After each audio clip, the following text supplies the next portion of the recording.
Today I get the opportunity to review and compare 3 different hand grinders for you. We have the Airgrind made by Knock at about $160. We have the Comandante C40, which is $250 to $275. The price difference is just based off of the color of the wood, which this darker one is the $275. And we have the Kinu M47 Classic, which is $345.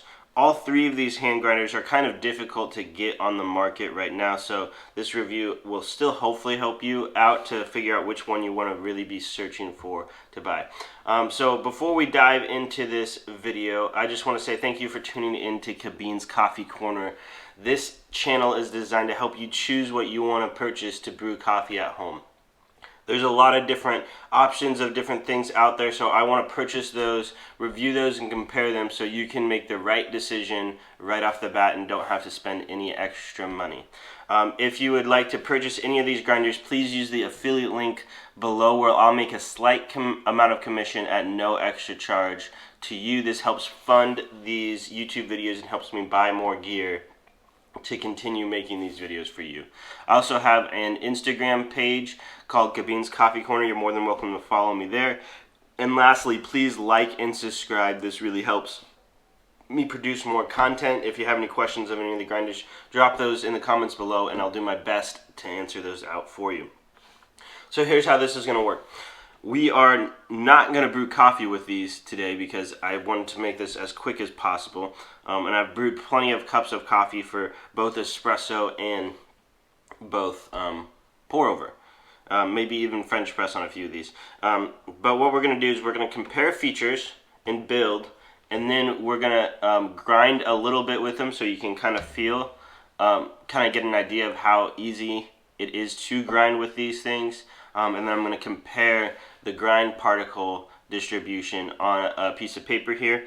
And I got all of these dialed into roughly a fellow pour over grind setting. So I did my best to make these as comparable as possible. So we're going to see which one kind of has the bigger chunks, which ones are more uniform, things like that. So let's go ahead and dive into it. Let's start with the Airgrind by Knock. I've had this for about 4 years now. They've changed a little bit on it so you can just see like white on the name of the grinder, things like that. It's got a metal lid that goes on in one direction only, followed by a handle that also goes on one direction only. And the settings on this go by like 2, 8, 1.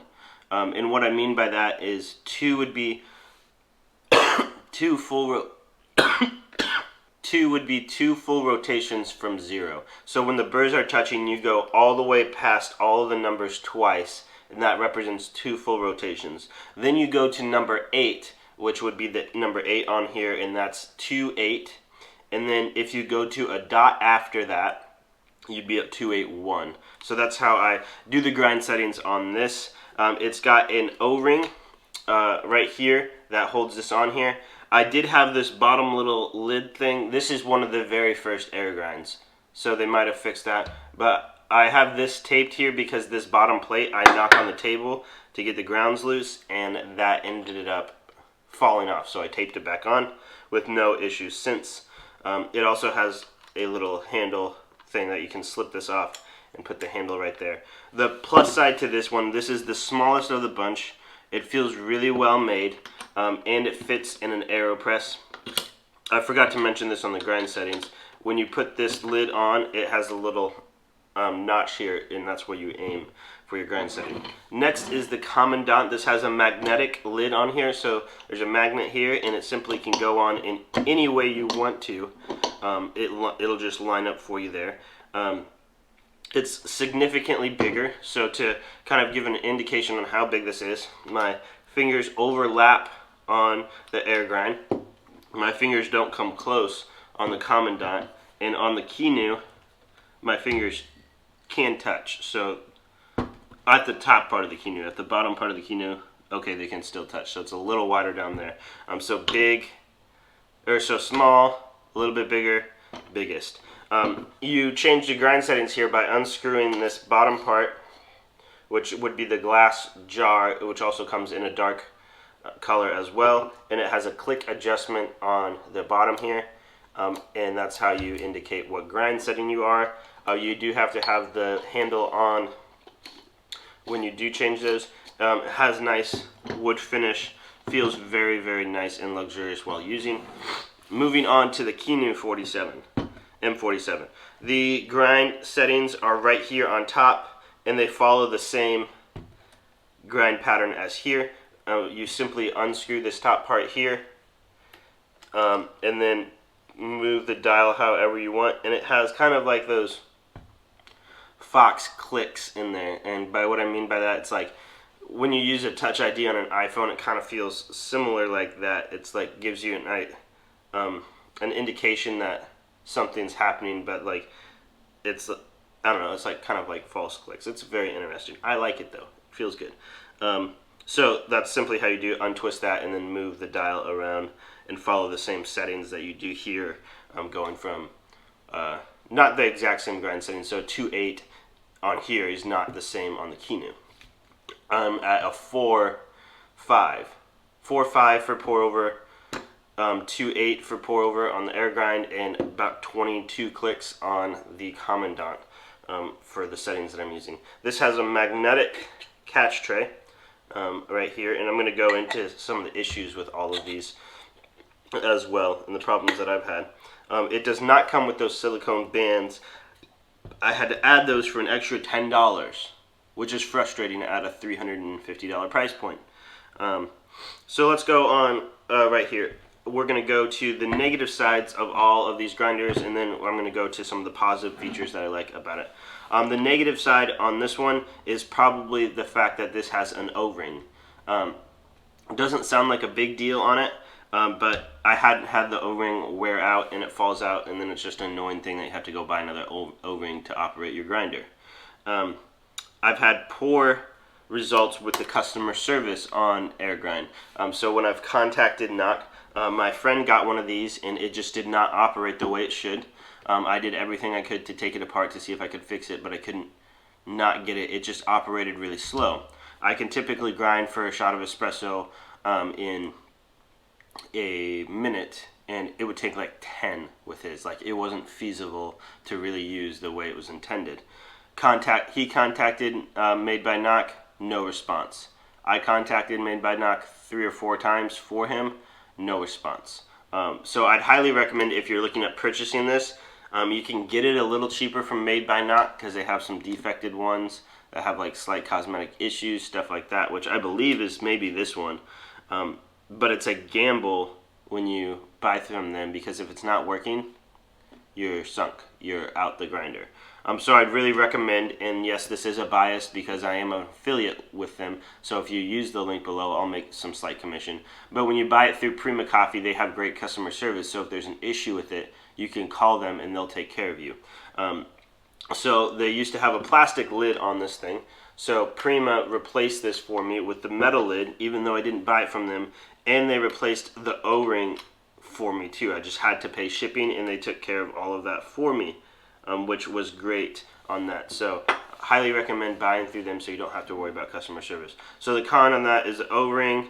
Probably that thing fell off was a con to me, and then the adjustment dial it's not super precise on mine because it wobbles a little bit. So like if I hold the handle back just a little bit, I'm at 8.1, but if I push it forward, I'm at 8.2.5, which makes it a little complicated to know exactly where your grind setting was. So you kind of have to remember you're at 8.1 when the handle is pulled back, not when it's just sitting there, because it could be at 2 different grind settings.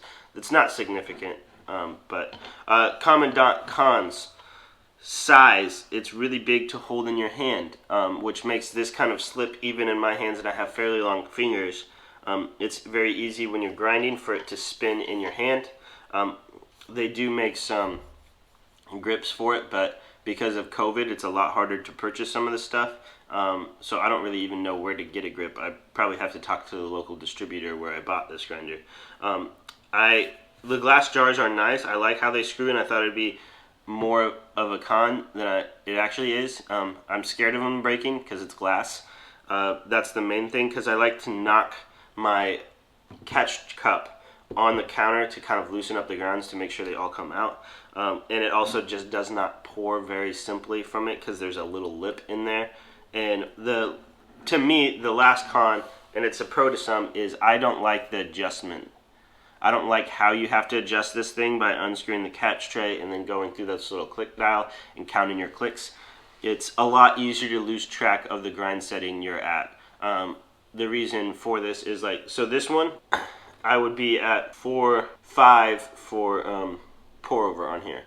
Typically for espresso, I'd be at 2.4. So if I see it's at a 5, that kind of gives me an indication, oh, it's at pour over setting, versus 4, that's at espresso setting. Kind of helps me a little bit. Same with the Airgrind a little bit. It gives me more of an idea of where I'm at. This one, I just kind of have to remember where I left it the last day. So if you're changing back and forth between a lot, it's a little difficult on it. And I just don't like having to take off the catch tray to change the grind settings. The pros for that is if I have a couple friends with this grinder, and say my friend in Seattle is brewing some coffee from Seattle, and he said it's the best coffee ever, brewed it at 24 clicks on the Commandant. I can order that coffee and duplicate his recipe a lot easier with the grind setting, because 24 on this would be the same as 24 on this. However, the point of bird touching on these grinders makes the grind setting different and not as exchangeable from back to back on that. And obviously there's some other factors into why that wouldn't be perfect, like the age of beans, the water that you're using. I don't want to go into all that details, but theoretically it's a little bit more consistent from brewing other people's coffees when you use a Commandant. Moving on to the Kinu. This thing I bought used, thankfully, so it had an issue starting off at the back of it, and the issue was with the magnets. The magnet catch tray. I'm going to do my best to see if I could show you this, but these magnets are kind of forced in there. They're not fully attached. So what I had happen was the magnets would come out, and somehow the magnets would also get recessed in the grinder. And when they get recessed in the grinder, what happens is it won't fully attach to the top of the grinder here, which makes the fact that making coffee is a little difficult when you're worried about this coming off. So what I did as a result, and I got this for a really good deal because this was broken and there was magnets kind of wedged in there more, and they weren't really connecting as well to that. This is kind of a weird thing to do with it. You can replace this part for roughly $50 if you can get your hands on it. But what I did is I took it upside down, and I'm going to use this paper plate as an example. I took it and I just nailed the paper plate with it, but I did it with a piece of metal. So I found a flat piece of metal and I just knocked this in there. It actually happened to be like a weightlifting stand for my Bowflex dumbbells is what I did it for. And that helped a lot, got the magnets out, and anytime a magnet came out, I took a little bit of super glue, put it in there, no problems whatsoever since. But still kind of a little annoying feature.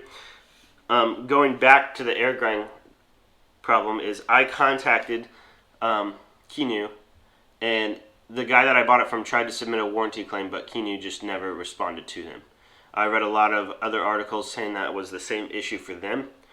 So what I did was I contacted them, and I didn't try to submit a warranty claim. I expressed my issue with this, and I asked how could I fix it, or how can I go about buying a replacement part. So I didn't ask them to give me anything for free with it. I asked to do it and got no response from them. I eventually sent the same thing on Instagram, and their response was on Instagram after a while of waiting for that even was go and send us an email and we'll take care of it there. No response. So that kind of leaves you without that kind of help. The only response that I've got quick response from was Commandant, I don't know how to pronounce it. I'm going to go with Commandant. But I got responses from them, but I didn't have issues with them. I made a video about this, and they talked to me and explained a few more things about their grinder to me over Instagram, and then I sent some more feedback back to them, and we had a good little dialogue, but it was very, very quick and very, very easy. So I hope that if I did have a warranty claim, I feel like they might be a little bit better at responding to it. However, I don't really expect to have one with it. Going back to this one has a nice little feature of a thumb stop, which is great for right-handed people, because when you put beans in here and you're grinding this way, what's going to happen is your thumb is going to hold it into place. When you're left-handed, this entire body is going to spin this way, and eventually your thumb might come out. So that's kind of almost irrelevant for this. Another thing I don't like about this is this handle is more fixed on and comes off pretty easily. But the problem with that is you basically leave it on your table like this versus the Commandant. I can simply store just like that, which makes it a little easier. So I think that's kind of about it. So let's go ahead and I'm going to put some decaf coffee beans in here because I don't drink those, and those were sitting around in my house. They're still specialty coffee beans. I roasted these a while back, so I'm not going to grind the same amount. I'm just going to grind a little bit at roughly the same setting on all three of these grinders, so you can kind of get an idea of the feel of these things. It's been a while since I've used the Airgrind, which makes it a little hard to get it in here. Oh, there is no lid on the Kinu, which means popcorning, which is when beans jump up while you're grinding, is a problem on the Kinu. And that is just a poor kind of design, in my opinion. I wish there was a clip-on lid. You can buy one from some company that 3D prints stuff overseas, and it was like $30 with shipping to get it over to the US, which I was not super thrilled about for like $1 3D printed piece. It looks nice though. So let's get into it, and I'll talk a little bit more about what I love about each grinder. So this is the Airgrind. I'm going to grind a little bit without talking so you can kind of hear what it was like.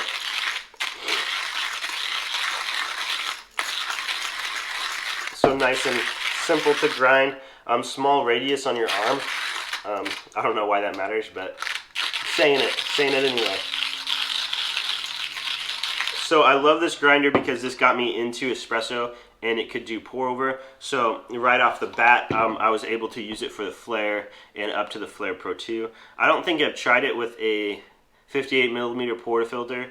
I think it would do all right. It would just take a little bit more work to grind because you have to go a little finer on that. But overall, it did the job and could help me dial in shots fairly well. I liked it better than my Baratza C40, which is great.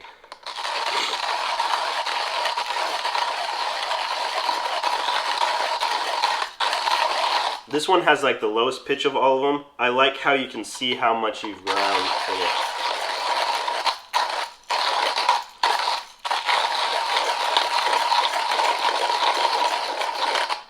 Alright, so there you have it. There's that one. And to the last one. So you really have to make sure you don't, on this one, if you tilt like this and you're grinding, it might make you grind a little slower, but this one you cannot tilt because of the popcorning.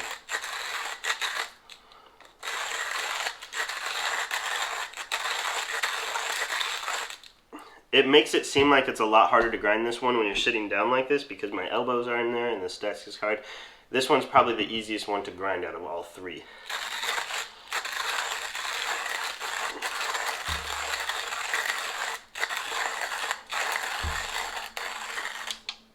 Alright, so I'm going to do a quick little knot to loosen up the grounds on all of these, and I'm going to talk about the distribution of each one here.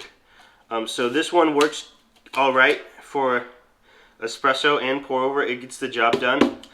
So if you're looking for an entry-level do-it-all grinder, I get this one because it's going to do a great job for pour over, and it's going to get the job done for espresso if you want to go that route early on. It's a little bit more than a Baratza Encore, which for the fact that the Baratza Encore I would not count as an entry-level espresso grinder. This is kind of the way to go. The Commandant, in my opinion, with the standard axle in there, so they sell an aftermarket axle called the Red Clicks.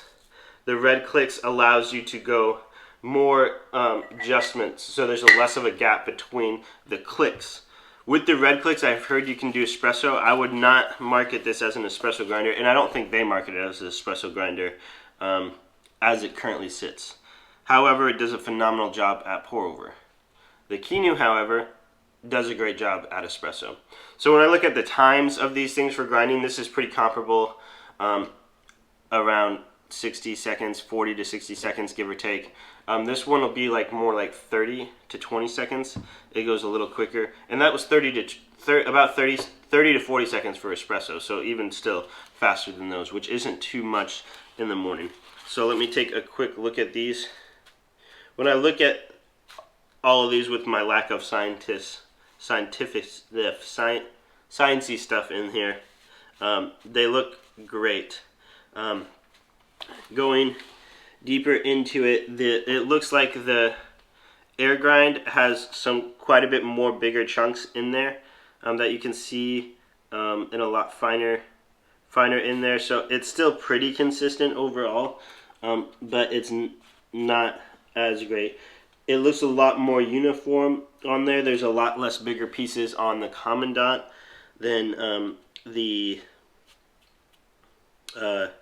Airgrind. However, there does seem to be a decent amount of fines in there, but not as, like, there's different sizes particles, but I feel like the sizes of particles, there's a lot less different sizes than there are in the Airgrind. You have just the bigger chunks on the Airgrind here. And the last one is the Kinu, and the Kinu looks pretty similar to the Commandant in the consistency of it. I would say it maybe has a little less fines in there. I do want to mention, though, the Commandant is fairly new, which, if you believe in burr seasoning, which is basically just running a bunch of coffee through your burrs until they're at the proper amount, the Commandant is the only one of the three that are not burr seasoned. I had a Commandant, used it for a review, sold it, and then immediately regretted it because of how good the Commandant was for pour overs.